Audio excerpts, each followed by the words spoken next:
अखिलेश यादव जो है जब मुख्यमंत्री की कुर्सी छोड़ते हैं तो सीएम ऑफिस को गंगा के पानी से शुद्ध कराया जाता है और ये आर्थिक आधार पर आरक्षण की बात करते हैं। शादी किस आधार पर कर रहे हैं ये लोग? जो आरएसएस जो कहती है कि आर्थिक आधार पर आरक्षण होना चाहिए, आरएसएस वाले क्यों नहीं चलाते हैं? सवर्ण और दलित आदिवासी की शादी हो आपस में, वहाँ आर्थिक आधार नहीं काम करता है। लेकिन जब दलित आदिवासी को समाज की मुख्य धारा में, देश की मुख्य धारा में शामिल करने की बात की जाती है, उस समय इनको लगता है कि आर्थिक आधार पर आरक्षण मिलना चाहिए। हम उसके खिलाफ हैं।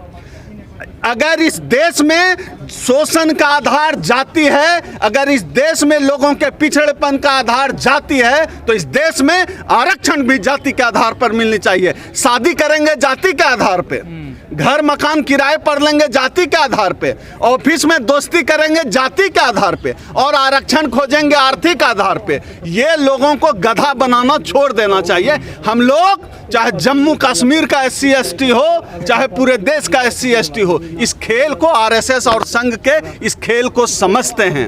अगर भेदभाव का आधार जाति है तो फिर आरक्षण का आधार भी जाति ही होगा। लेकिन आरक्षण आपका तो पूरा हो ही नहीं रहा, बैकलॉग भी नहीं भर रहा, पिछड़े लगातार आंदोलन कर रहे हैं। जिनकी सरकार 70% पूरा निवास, जो लोग सरकारों में बैठे हुए हैं वो लोग हमारे खिलाफ हैं। उनको लगता है कि जो लोग हमारे सामने कभी खाट पर नहीं बैठ पाते थे, आरक्षण की वजह से समाज की मुख्य धारा में शामिल हो गए।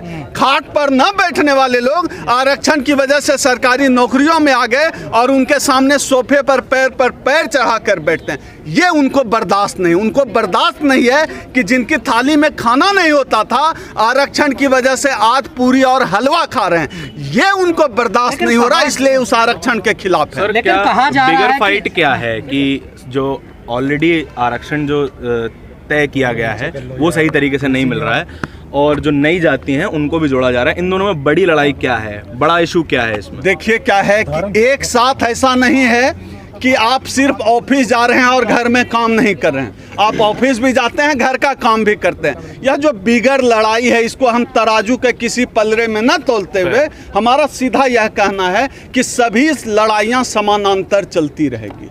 हम उसके भी खिलाफ हैं कि जो पहाड़ों पर रह रहा है जम्मू कश्मीर में, सबको आरक्षण मिले, और जो आरक्षण का जो 27% का जो मुद्दा है मंडल कमीशन की सिफारिश लागू करने का, राजनीतिक आरक्षण लागू करने का जम्मू कश्मीर में, हम उसके भी उस लड़ाई के भी पक्ष में हैं। तमाम लड़ाइयां एक साथ चलेंगी और अगर उनको लगता है कि हम डर गए, हम लड़ गए और हम चुप बैठने वाले हैं, तो ये उनकी गलतफहमी है। जम्मू कश्मीर लड़ाई चल, देश में 65% आबादी लोगों पिछड़ों की कहाँ आरक्षण को? आप ये बताइए, इस डर से कि हम हार जाएंगे, विश्वविद्यालय में एक भी एसोसिएट प्रोफेसर इस डर से कि हम हार जाएंगे, हम लड़ना छोड़ देंगे क्या?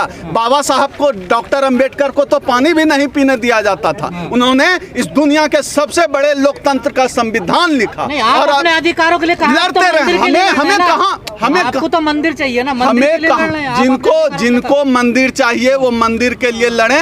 हमें इस देश का संविधान चाहिए, हमें बेटर एजुकेशन चाहिए, हमें आरक्षण चाहिए, हमें मंडल कमीशन की सभी सिफारिशें पूरे देश में लागू हो, हमारी यह मांग है। और इसके लिए हम लड़ते रहेंगे, हम पूरे सिस्टम से लड़ते रहेंगे। कि सरकार कहती है कि जो पहाड़ों में रहने वाला कोई भी है उनको आरक्षण के दायरे में लाया जाए, लेकिन हमारा साफ मानना है कि पहाड़ों में रहने वाला कोई भी वो दायरे में नहीं आना चाहिए। जिनका हक है, जिनके साथ भेदभाव आया है और जो रिजर्वेशन का क्राइटेरिया है, उस क्राइटेरिया के आधार पर आरक्षण मिलना चाहिए। एक सीधी सी बात है। दूसरा एक जो बड़ा मुद्दा है वो ये है कि जो मंडल कमीशन की सिफारिश है, उस मंडल कमीशन की सिफारिश को अभी तक जम्मू कश्मीर में लागू नहीं किया गया है। हमारी आबादी जम्मू कश्मीर में 27% है, लेकिन अब तक सिर्फ 4% जो है वहाँ दिया गया है रिजर्वेशन। ये हमारे संवैधानिक अधिकारों पर हमला है। पूरे देश में परिसंघ जिस बात की लड़ाई लड़ता है वो हमारी लड़ाई होती है। जिसकी जितनी संख्या भारी उसकी उतनी भागीदारी। तो उसी मांग के साथ हम जम्मू कश्मीर में भी हमारा कहना है कि जो मंडल कमीशन की सिफारिशें हैं 27% आरक्षण का, वो सिफारिश जम्मू कश्मीर में लागू किया जाए। एक और जो हमारा मसला है, हमें आरक्षण तो कहीं मिला है लेकिन हमें पॉलिटिकल रिजर्वेशन नहीं मिला है। ये भी हमारा मुद्दा है कि हमारा हक सिर्फ बिहार, झारखंड, उत्तर प्रदेश, बाकी राज्यों में ही हम SC ST नहीं हैं, बल्कि जम्मू कश्मीर में भी SC ST के रूप में जब हम संविधान की अनुसूची में शामिल हैं, तो अनुसूची में शामिल होने की वजह से हमें जो भी अधिकार मिलते हैं, संवैधानिक अधिकार, वो जम्मू कश्मीर में भी SC और ST को मिलना चाहिए। इस बात की लड़ाई है। अगर इनको लगता है कि बात सिर्फ दिल्ली में सुनी जाती है, तो हम दिल्ली में भी सुनाने के लिए तैयार हैं। अभी हमने 2 राष्ट्रीय अधिवेशन दिल्ली में कराए थे परिसंघ के, जिसमें दोनों राष्ट्रीय अधिवेशन में ये जो जम्मू कश्मीर का यह जो मुद्दा चल रहा है, ये मुद्दे शामिल थे। आने वाले 16 अक्टूबर को हम तीसरा राष्ट्रीय सम्मेलन इन्हीं सवालों पर करने जा रहे हैं जम्मू और कश्मीर में। हमारे प्रदेश अध्यक्ष RK कलसोत्रा जी और हमारे राष्ट्रीय अध्यक्ष माननीय डॉक्टर उदित राज जी लगातार 2 दशक से भी ज़्यादा समय से इस लड़ाई को लड़ रहे हैं कि जम्मू कश्मीर में भी SC और ST को उनका हक मिलना चाहिए। जो मुद्दे से भटकाने साहब, ये समस्या हर राज्य में आ रही है। अभी आपने यूपी का भी सुना होगा, 18 जो सब जातियां उनको भी ऐड करने की कोशिश की जा रही है। बिल्कुल ये करेंगे। आप समझिए ना, जम्मू कश्मीर का सवाल क्या है कि पहाड़ों में जो रहे सारे लोगों को मिलेगा SC ST का मिल जाएगा दर्जा। ये क्या बात हुई? डिस्क्रिमिनेशन सबके साथ नहीं हो रहा है ना। डिस्क्रिमिनेशन दलित समाज के साथ होता है, आदिवासी समाज के साथ होता है। सवर्ण पहाड़ पे रह रहा है तो उसको आरक्षण नहीं मिल सकता। जो आरक्षण का वाजिब हिस्सेदारी है, जिनकी असली भागीदारी है, जिनकी स्थिति है कि उनको संवैधानिक आरक्षण मिलना चाहिए, जो कॉन्स्टिट्यूशनल डिजर्व करते हैं, उन लोगों को जम्मू और कश्मीर में आरक्षण मिलना चाहिए। और ये जो मंडल कमीशन की सिफारिश लागू करने का मुद्दा है कि जम्मू कश्मीर में सिर्फ 4% मिलेगा आरक्षण, हम उसके भी खिलाफ हैं। 27% आरक्षण देना पड़ेगा और मंडल कमीशन की सभी सिफारिशें जम्मू कश्मीर में भी लागू करना पड़ेगा, क्योंकि जम्मू कश्मीर भी इसी भारत का हिस्सा है। जम्मू कश्मीर के रहने वाले दलित और आदिवासी भी इसी देश के नागरिक हैं। लेकिन देश में अब तो हवा चलने लगे कि आर्थिक आधार पर रिजर्वेशन होना चाहिए। ये तो करेंगे, तो आर्थिक आधार पे आप ये बताइए कि किसी दलित कलेक्टर के भी नौकरी छोड़ने के बाद